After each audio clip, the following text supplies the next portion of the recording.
Welcome to episode 1 of the Portland Pilot Alumni Podcast. I'm going to be your host, Brant Miner. I'm a 2006 alumni of the University of Portland, and I was a member of the men's basketball team. Our first guest on the Portland Pilot Alumni Podcast is Pooh Jeter, who was my teammate and has a long list of accomplishments while at UP. Second all-time in scoring with over 1,700 points. Fourth all-time in steals, fourth in three-pointers made, fourth in free throws made. We love free throws. Had to toss that in. Fourth in free throw percentage and seventh all-time in the history of the school in assists with over 345 assists.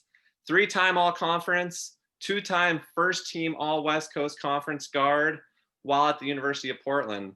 After his time at UP, Pooh has had an incredible professional playing career, is a successful entrepreneur owning and operating a high-end shoe and clothing boutique in his hometown of Los Angeles called Laced. Los Angeles Creating Endless Dreams. Pooh also has a beautiful family with his wife, Siobhan, and two sons, Eugene the Fourth and Ethan Jeter. I'm excited. Pooh, welcome to episode 1. Thanks for taking some time to join me. B Minor, what's up, baby man? It's amazing. I'm glad that you definitely reached out to me. And me being the first guest, man, like that's a tremendous opportunity to share the story of what UP has done for me. So. Well, we're really excited to have you, man. Definitely appreciate you taking the time. You're in Ukraine right now, getting ready to start your season. But before we get to that, let's start with some time at the University of Portland. Talk to us about your decision to attend UP and kind of how that recruiting process was. So special shout out to, Coach Holden. Coach Holden, who is from Los Angeles. He reached out to my AAU coach and my AAU, a coach that I had play AAU for when I was in middle school. But, at the time in LA, I was getting recruited by like maybe 4 WCC schools. It was Portland, it was Gonzaga, it was St. Mary's, and it was, I think, San Francisco. But Coach Holden reached out. Coach Holden reached out to Dart Stamps, who is a legendary coach in LA. He actually coached Donald Wilson and I when we was in 6th grade. So when I found out that University of Portland was recruiting Donald, they scheduled our recruiting trip together. So Donald and I left. I think it was maybe in February. Donald and I left. LA, went to Portland together for our recruiting trip. Our host, who was our host? Eric Knight. Eric Knight was our host. I remember Eric Knight. Yeah, played with him. Knight is also from LA. Ended up, I think going out maybe with Adam and Casey, maybe, and Pat Galos, and probably Carl Ocker, and Sema. Gislan. But so on this trip, it was just just seeing the campus. I believe I watched them practice, or we went to a game probably. I'm really trying to I'm back there now. We went to a Portland game. This was almost probably sold it for me. We went to the Portland game. At this time, Maurice Cheeks was coaching Portland, and their point guard was Damon Stoudemire, and I'm a tremendous, I'm a huge Damon Stoudemire fan. And he did everything I wanted to do, and we chopped it up. We was really chopping it up after the game, and I was like, you know what, this will be a great spot to be in because I will have access to, Mighty Mouse. I want to be a pro player, so why not? Learn from somebody at my size and learn from a coach who really played in the pros. I think this will be an amazing opportunity. Donald Wilson low-key committed for both of us. So when we get to the hotel, we arrived to the hotel. I'm sorry, we arrived to the hotel. Donald Like we go to our room and we went in our room, like our jerseys is like on the bed, this and that. So Donald puts his jersey on, knocks on my door. I answer the door. I'm like, "My dude, you got your jersey on?" He was like, "Bro, this is it, bro. This is it." And I'm like, "Okay." Mind you, like I said, Donald and I we know each other since we was like 11 years old. So go out to Coach Holden takes us to a restaurant. Um, but Coach Rode is the one. Coach Rode found me. Coach Rich Rode, he really found me at Superstar Camp. So by I'm sorry, I'm like going, I'm everywhere with this story, but Coach Rode really found me and reached out to Coach Holden, of course, and Coach Holden already had a history, from him being at UCLA camp. I used to go to UCLA camp too, but Donald really committed. Like he was like, "Yo, Coach, we coming," and I looked at Donald like, "Oh wow, okay." And I'm like, Coach Holden, what's up, Pooh? I'm like, I just want to just talk with my parents. You feel me? Like I don't want to make a decision, without discussing it with my team back home. Like, and we went back home, and I was like, yo, like, I think this would be the perfect spot for me. And when we University of Portland. And part of the top rated recruiting class, top rated freshman class or recruiting class that included, I think Dustin Geddes was a part of that Yeah. class. Geddes Andreas. and was it Andreas. Yep. Andreas. Top rated recruiting class in the West Coast Conference. I was a part of it as the walk on. Yes, you are. I was a very small part of Yes, that, but I was a yeah, part but of that. you were a part of it, bro. I was a part of that. And that's one thing I always loved about you, Pooh. You never made me feel like a walk on. I was always a part of the team with you guys. And that was definitely something I appreciated. So give us your favorite memory as an athlete at the University of Portland. My favorite memory as an athlete was definitely beating Gonzaga our freshman year. Hard to top that. Gonzaga, bro. So Gonzaga, they were recruiting me, and I was just talking to Dan Dickow about this on his podcast too, because I ended up having a great relationship with Dan Dickow. But I Gonzaga was recruiting me. I didn't really know what red shirting was, because they had like Blake Stepp. Remember Blake Stepp and like Winston, some I forgot the point guard for my Winston freshman. Brooks, maybe. Winston Brooks, like the buff guy. Yeah. And and that's what Coach Few was really saying. I was like, yo, we got some, some seniors that's gonna be playing ahead of you, like, just red shirt, and then when your red shirt over, then that next year you'll be coming in playing. But I just felt I was so ready. So, we play our first game. We played like our first like conference game, at Gonzaga. And mind you, remember they had like the longest winning streak maybe NCAA at that time. And we ended up going into Spokane and beating them by like 4 points. And I think that game I had like 20 points, and every time I was scoring, I was looking at Coach Few like, I'm ready. You want the red shirt me? Like me? But that was my last time beating Gonzaga too. So, I shouldn't have probably said nothing like that. But not like so that Gonzaga, our senior year, bro, like really sweeping like all the Oregon D1 schools. We beat Oregon State, Portland State. That was pretty huge. What else? We beat Nevada our sophomore year. Nevada, yeah. Oregon State in double overtime. Oregon State, New Mexico at the pit, down at New Mexico. Pit, so like the sophomore year was amazing, especially for me. And people don't really know, like, especially like towards the end of my freshman year, I was starting, and I was playing pretty good. So I was really, I worked out hard that summer because I was like, what, I'm starting now. Now it's my, my time to really do something special. But, Coach Holden had like, at that time, like a different plan because, it was Casey Francis senior year and Quick and Adam Quick as well. And I learned so much from Adam Quick. I freaking love Quick. Great guy. But you did you go to Bahamas with us? I didn't get to go. You had to rub that in. I didn't get to go. I'm I sorry. didn't get No, to no, go on my that bad. trip. My bad. So we go to Bahamas. Played extremely well. That was my first time getting a passport. But we go to Bahamas, come back. So now we starting to play. So I'm coming off the bench. I'm like, dang, okay, well, I'm ready. I'm ready for whatever. So Casey Franson ends up, bro, like diving for a ball. Mind you, his hip was like low key probably already hurting.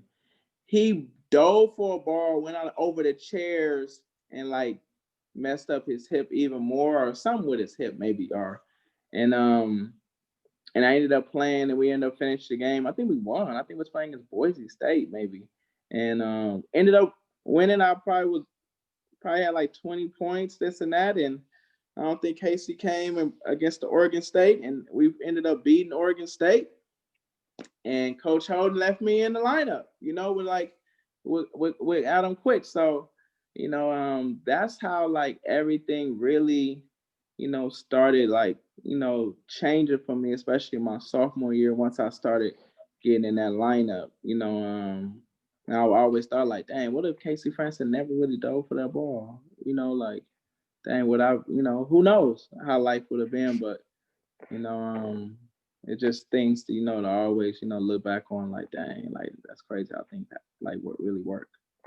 Those guys were amazing teammates. Adam Quick, Casey Franson, because Casey, I think, averaged 20 a game in the West Coast Conference his sophomore year. And then his junior year, you and Donald came in and stepped in. And then your sophomore year, like you were talking about, first team all West Coast Conference as a sophomore, and just really stepped into that role. So a lot of good memories as a player. Now give us something off the floor, some memory that you have of University of Portland that maybe wasn't on the basketball floor, whether that was in the Commons, Howard Hall. Give us something else. Mei-Ling Hall. Mei-Ling was like one of my favorite places. I love like Mei-Ling. Mei-Ling had 8 floors. I was like, 8 floors, all ladies, all women. University of Portland. Probably, you got the soccer games, of course.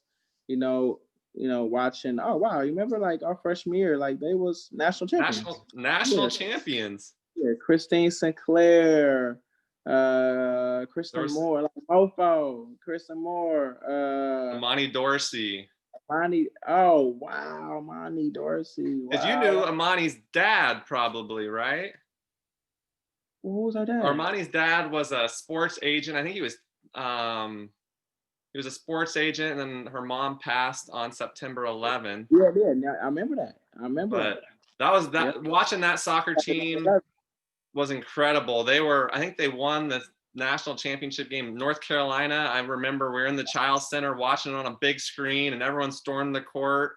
It was, and I think they won the national championship our senior year too. Oh wow! With Megan Rapinoe. Meg, for real. Meg's sister, Rachel, right? Rachel, yep, Rachel Rapinoe. So yeah, soccer memories for sure. And I know I talk about those memories in the Commons after those 6 a.m. workouts, getting the omelets. Cove. I think the Cove was probably like, the Cove was like really like my spot, man. And having Ken and oh wow, like I'm really trying to like really dial back into my memory, bro. Like I knew all the workers, but Ken was really running the ship, and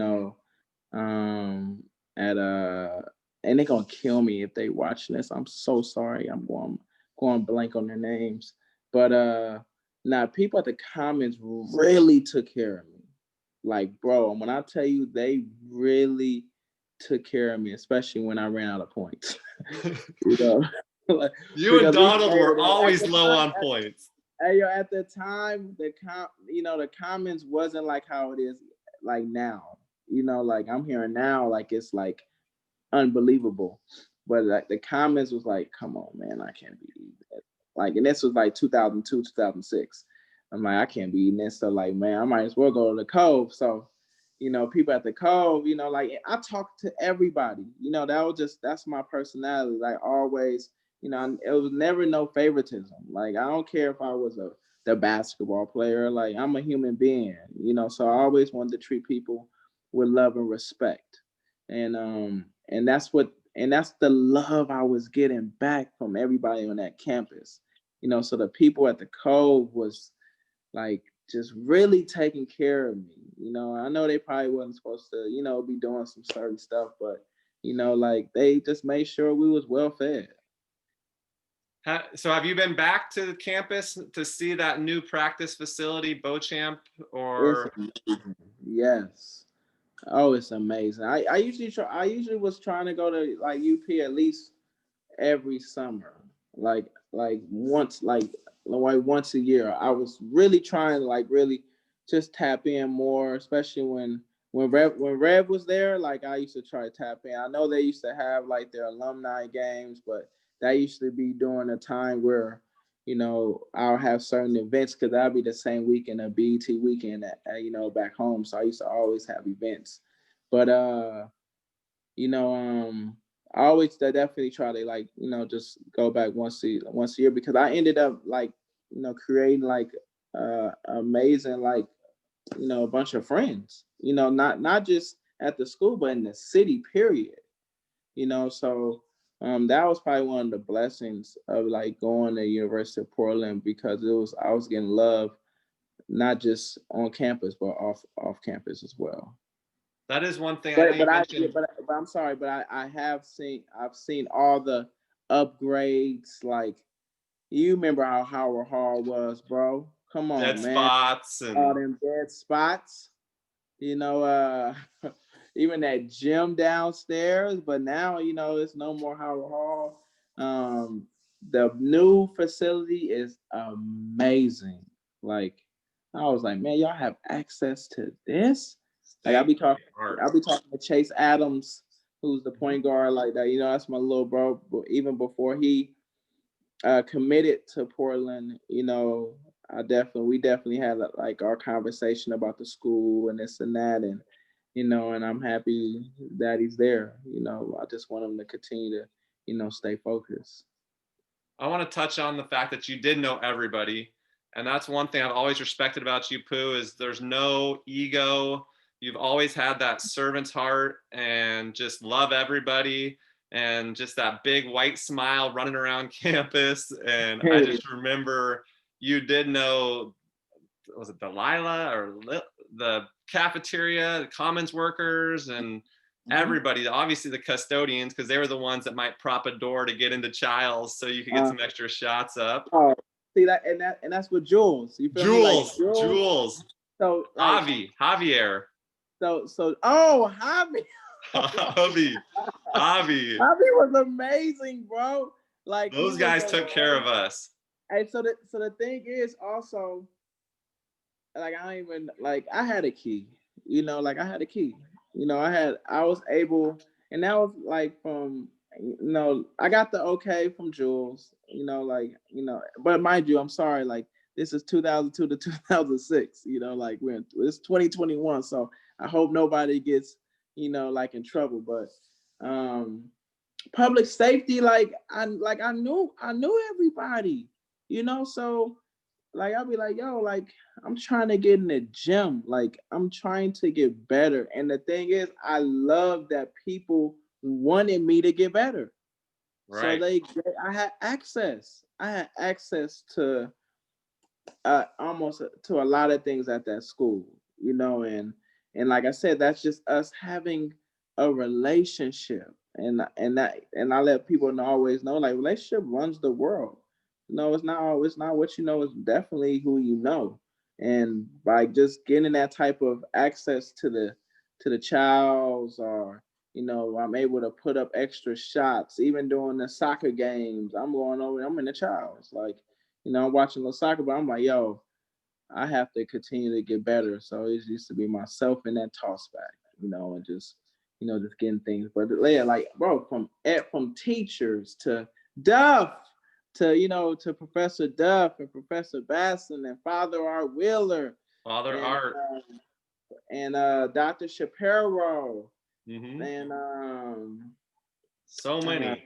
it's so many. It's so many that but of course, I had an amazing relationship with Professor Duff because he was heavily involved with the basketball too. So, and Father Wheeler was definitely doing his best to make sure that we stay on, stay on board with everything. So, And I was a roommate with Donald Wilson sophomore oh year my, and trying to keep him in line. oh man, Father Art did a great job getting you guys through there. yes he did, yes So he tell did. us a little bit about after UP. What have you been doing? Obviously, I know, but tell everybody else kind of your journey to where you are now in the Ukraine. So, after UP, I never forget. Of course, I ended up graduating communication, uh, communication slash general studies. Ended up graduating.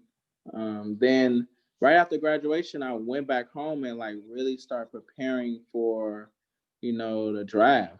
I ended up signing with uh with my best friend agent, which Baron Davis. That's my best friend. His agent is Todd Ramazar, and and him and Todd Ramazar had like their own agency, and what's so crazy, bro? By me like doing like I had a pretty great I had a pretty good like college career, and but I didn't really have like too many agents after me for some reason, so having, but I was already committed to, BD company, because I was all, I worked out with BD, man, every summer, during my college career. Um, so I knew I wasn't gonna get drafted because I didn't even go to like the Portsmouth. Portsmouth is like it's a senior where all the seniors, like it's a camp where all the seniors go to. And once I didn't get invited to that, I was like, I may not get drafted, but I know it's gonna be amazing, opportunities for me. So I started working out with Rico Hines. Rico Hines is one of the best trainers in the world. He's the player development now for the Sacramento Kings and assistant coach. But with Rico, like, mind you, I've always been working out with Rico in the summers. And but my time at Portland, I was working with Aaron Cowan, who is like one of the, rest in peace. He's one of the best trainers in Portland with Howard Avery. So, after my senior year, after once the season was done in Portland, I started working out with them and Bino, like Bino, gotta we shout out Bino.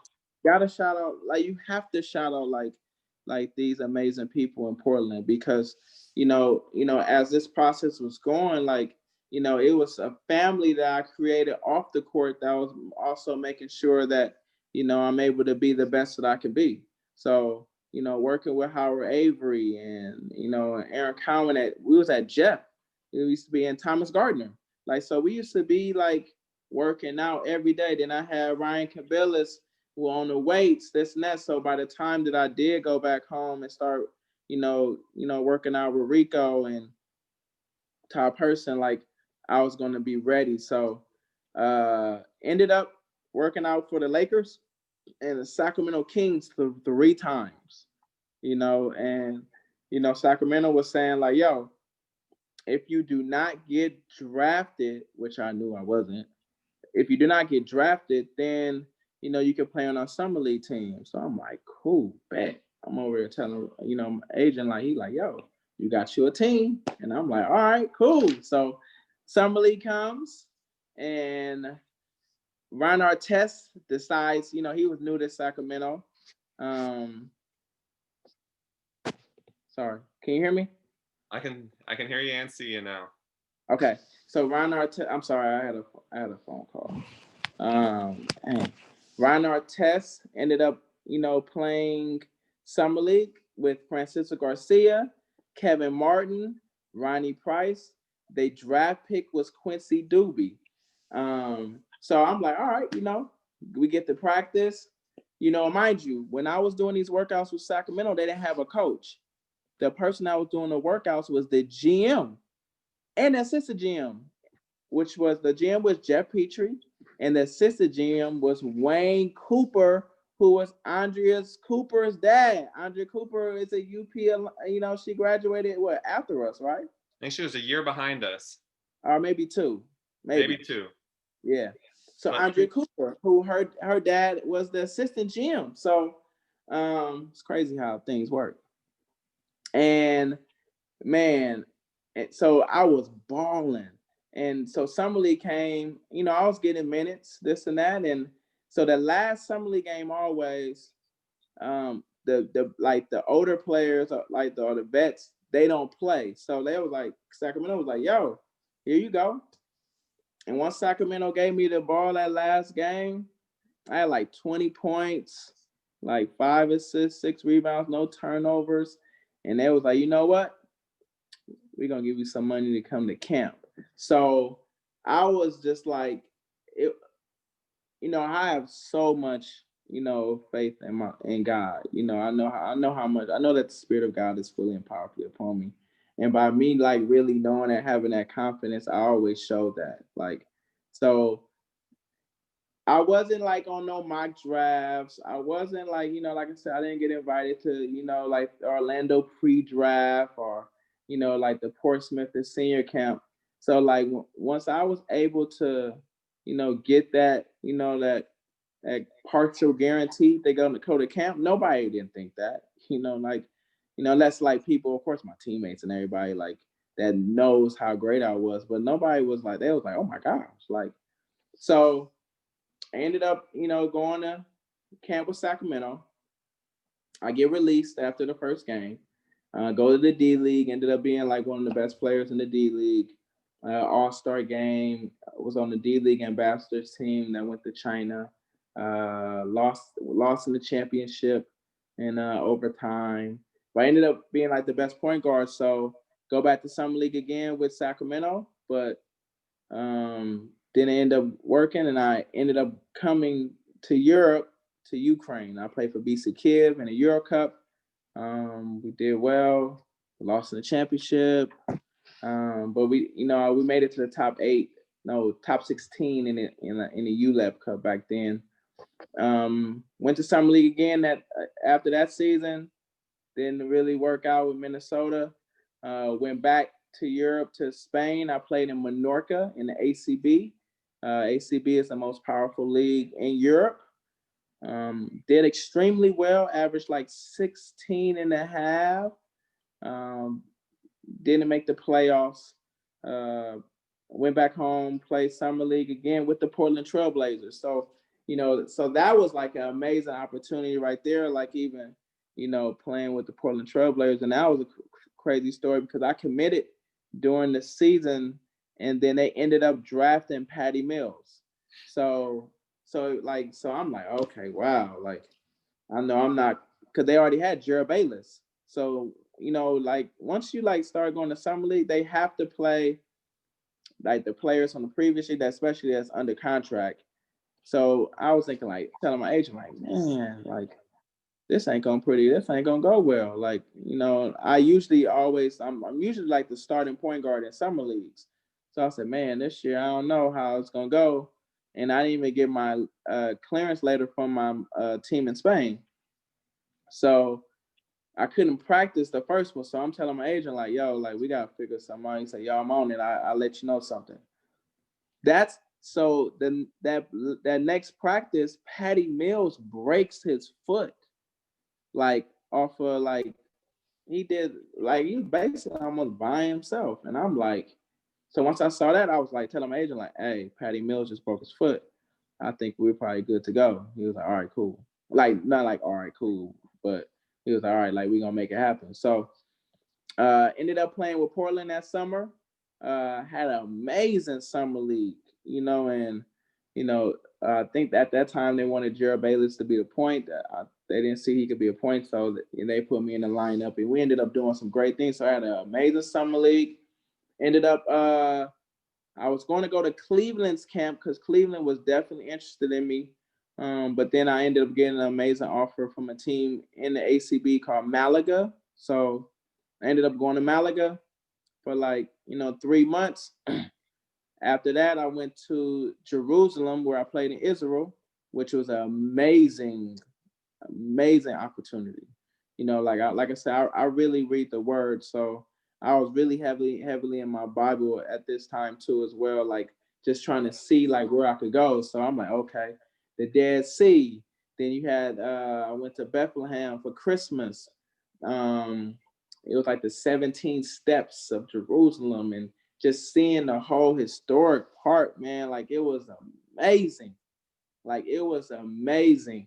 And by me like really being tuned in, I was telling myself, I played in Jerusalem, so that was just amazing. Like Israel is amazing, period.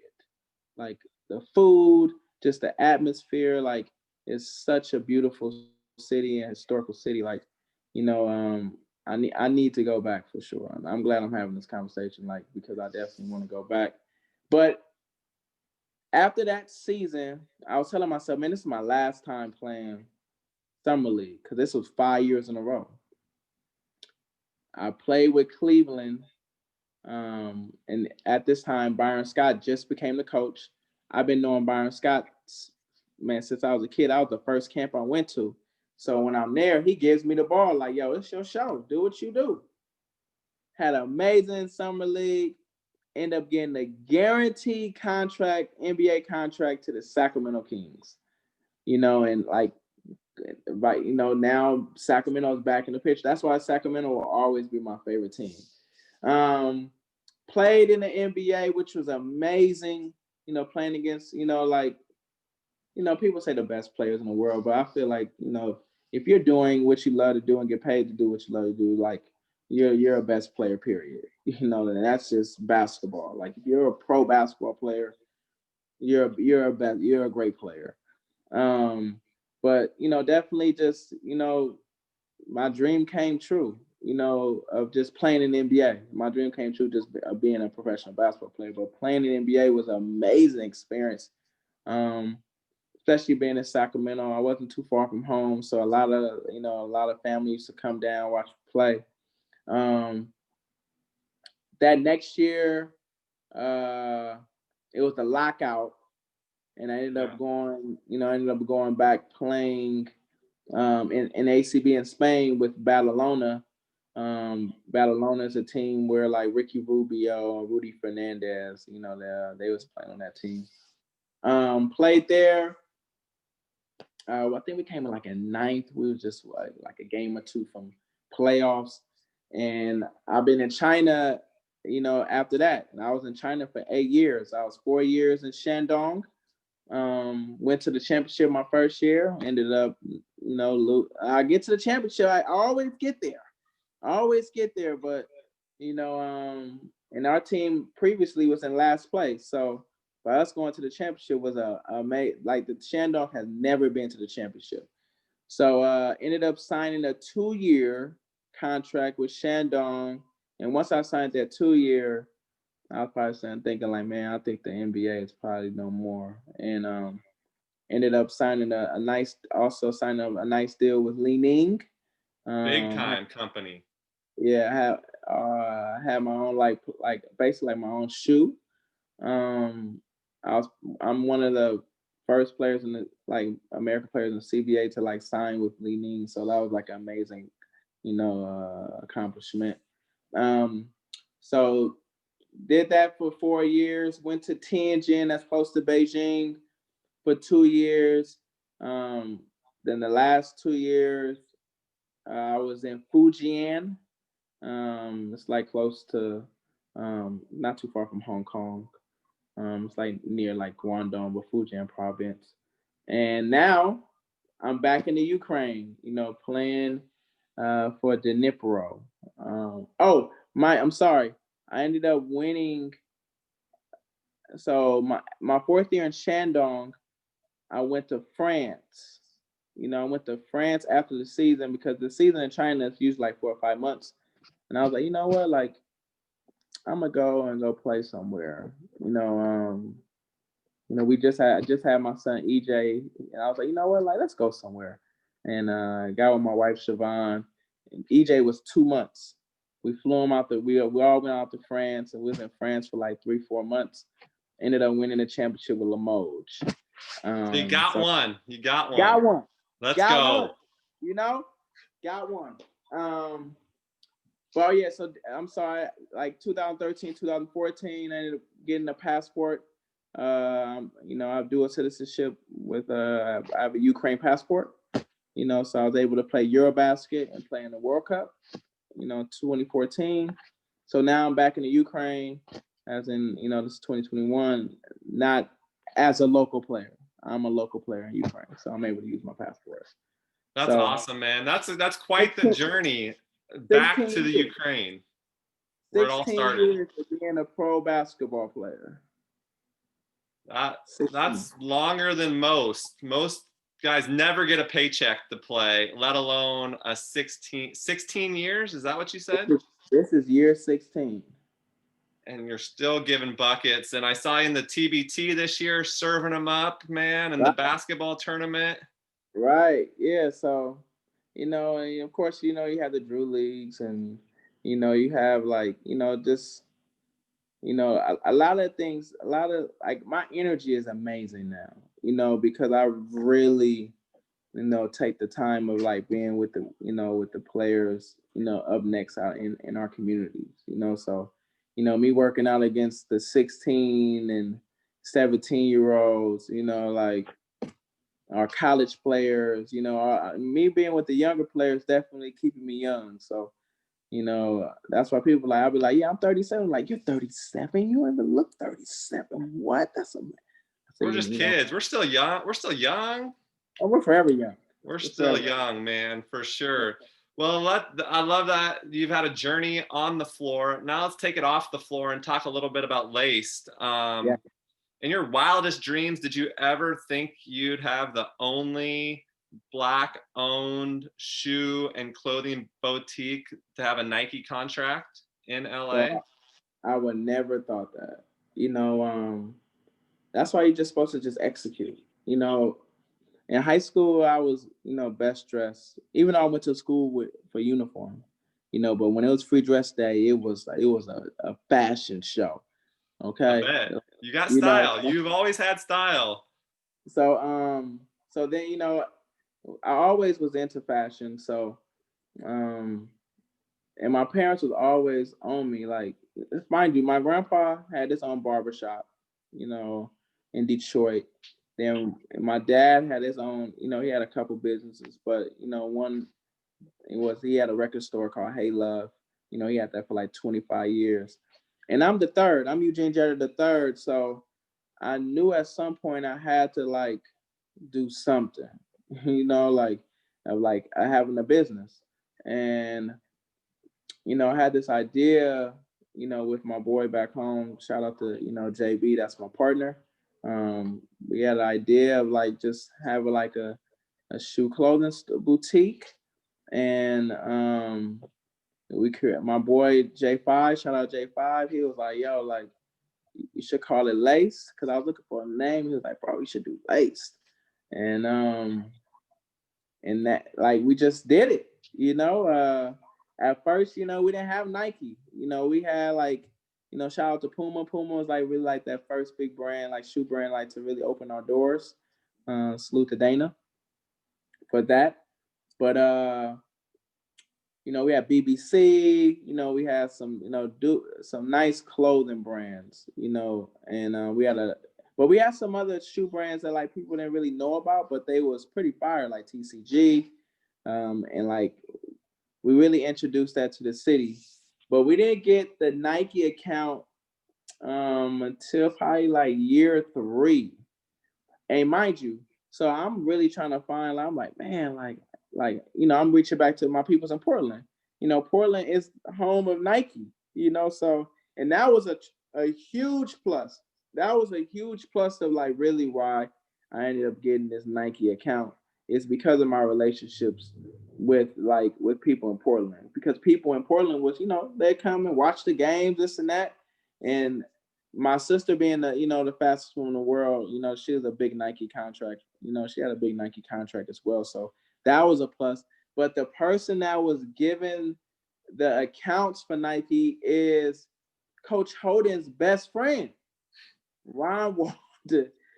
So once I was finding all this out, I was like, Coach Holden, man, like I even hit up Rev. I was like, man, like I need to get this Nike account, this and that. He's like, you need Nike? I Coach Holden. I was gonna say that sounds just like Holden. So Coach Holden made that call. To Ron Walden, who is a mentor of mine. And the first time he was like, yo, just keep grinding, get in the community. And so this is like year 3. So you need to start doing more things in the community, which I already was. I'm always having events and this and that, the story. And when I was in 10 Gen, shout out to my teammate Jeremy Tyler. When I was in 10 Gen, this is when I created the acronym. Because with Lace, I was like, dang, LA. I was always playing with like, oh yes, LA in the reason in the beginning for a reason or this and that. And so I was like, dang, Los Angeles. Okay, Los Angeles creates. Okay, Los Angeles creates. Los Angeles creates. And I was trying to find the E. And I remember on the plane, I looked over to Jeremy Tyler. I was like, yo, man, I need an E. And he was coming out with like a lot of E's. And he was like, bro, how about endless? I'm thinking to myself, like, I'm writing down. Los Angeles creates endless. Los Angeles creates endless. And I was looking and I was like, dreams. And I was like, oh. I said, Jeremy, dreams. And he said, oh. And I was like, that's it. Los Angeles creates endless dreams. And that's more of a nonprofit. Because then we're able to highlight people who are from LA and those who moved to LA that have created endless dreams. Like LA is like the land of opportunity, like LA and New York. People move to those places to really, make their dreams come true.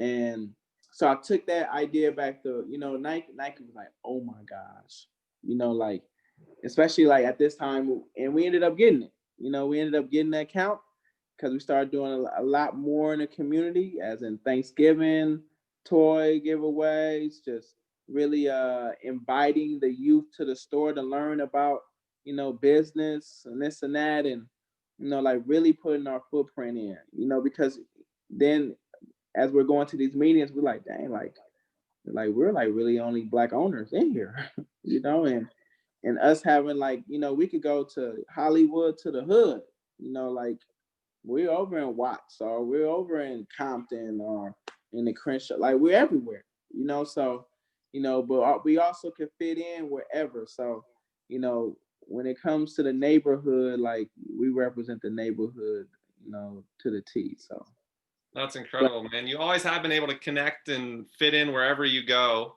I know at Portland there wasn't a lot of Black students, but you fit right in. And talk about that, man. Well, like I tell people all the time, like Portland did not have that many Black students, but like the people at the school, they didn't care about that.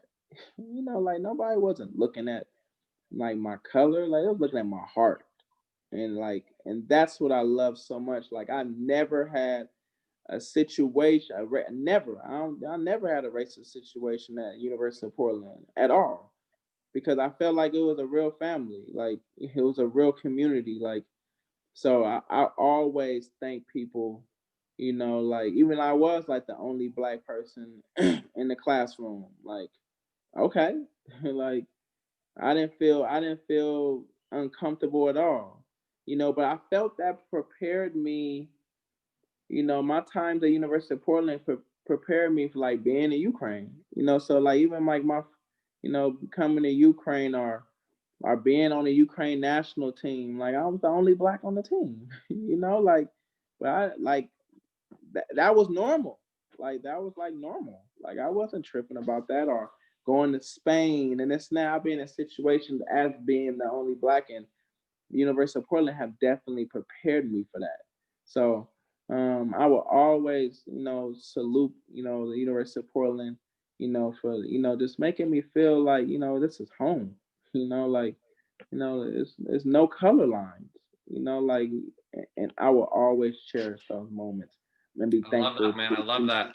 Well, let's wrap this up. Last question for you, Pooh. What advice would you give to a current University of Portland student athlete? Just get to know everybody. You know, please, please, everybody, get to know your peers because those are future millionaires. Like really, like you, like don't go when you walk down. I know people not in school now, but once the things get back going, like please know everybody at that campus. Like college is for networking. So get to know everybody. Of course, do your best, especially you're on a scholarship. Like you're on a scholarship. So um handle your business. You know, of course, without the books you get no looks. So you gotta do your schoolwork. But like put in that work, whatever sport you're in. Like morning, noon, man, put as much time into your craft, especially if you want to be a pro, because you're one step away of being a pro player. So don't mess that up. But please get to know everybody, know people's names, say hi to everybody. You feel me? Like make everybody feel important. You're important, so make everybody else feel important. And like that was like I was so happy that I was able to have tremendous relationships with people, who didn't even play sports. It's like, yo, like I'm going to the tea room. What's up? I'm at the tea room. The Twilight Room, the tea room, Thursday nights, Pooh. Thursday nights at the tea The room. tea room used to be cracking. Oh man. Oh, so and that's just how it was. Just going to different places and like Pooh, what's up? Like, and I always wanted to be known as a better person than a basketball player. Like I'd it's agree with that. You're a hell of a basketball player, toughest guy I've ever had to guard, but I always tell people you're a better person than you are a player. And that's hard to do because you're a hell of a player playing 16 years professionally. So, Pooh, thanks for taking time to be guest number one. Really appreciate it. If you are a former pilot student athlete, the UP Athletic Department wants to get connected. So visit portlandpilots.com/alumni. That way you can stay in touch and pass us your current contact information. And fans, if you're watching this, you can help support pilot student athletes with a donation to help to their scholarships. And for more information about that, visit portlandpilots.com/assistance. Those will be below in the link or in the description of this. But that was awesome, man. I really appreciate you, Pooh. Man, I appreciate you too, man. I'm so happy, that we was able. It's almost 20 years, bro. It's almost 20 years we've been knowing each other. That's awesome. That's wild, man. You've always been there. If I've ever had anything that I've needed help with, you've been just nothing but helpful, man. Come on, and we're gonna do some great things with Max Hoops. You feel me? Like Let's go. come on, man. And once everything get back going, I'm building relationships with people. We could do some amazing things with that. So you already know I got your back with that. I appreciate you, man, so much. Well, let's go Pilots and Go take care of Pilots. yourself. Go Pilots, huh? Man, go Pilots. Grace, peace, and abundance to everybody. And I'm looking forward to be back at that campus pretty soon. Let's do it. Well, thanks again, Pooh. Take care of yourself. Be well. All right, my friend. All right, my bro. Love you, man.